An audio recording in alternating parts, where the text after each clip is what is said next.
All right, buckle up, boys and girls. This is going to be a bit of a longer one today because I've got a little story to tell you.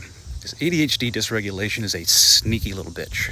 Now, let me expand on that idea a little bit by explaining how many of my worst ADHD crashes used to unfold, because I talk a lot about regulating yourself, but not what it may look like when you're trapped inside one. My dysregulation spiral would start long before I ever realized I was in one. My interoception was so weak that I wouldn't see or hear the warning signs until I passed the point of no return.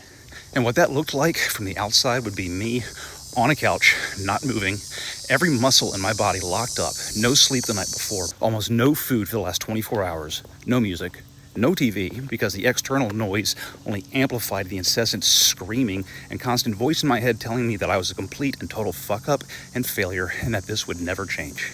While also drinking heavily the entire time, because that had become my body's self-regulation default. Because if I could just pass out for a little while, all of this would stop, at least for a few hours.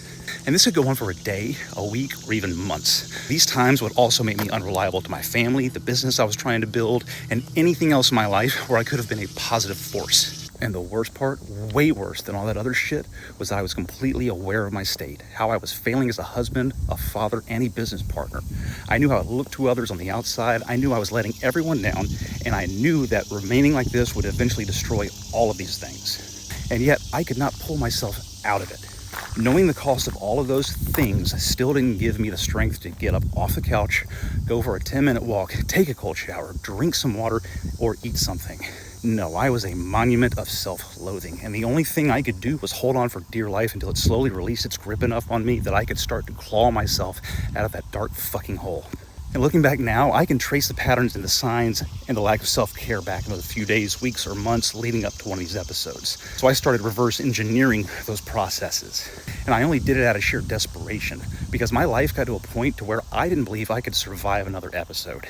And I saw that so much of my ADHD dysregulation was tied up in my body that it was fucked.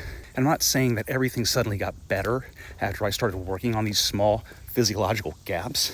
I had to start small, one small problem at a time, because making too many changes at once, I found, also triggered my dysregulation.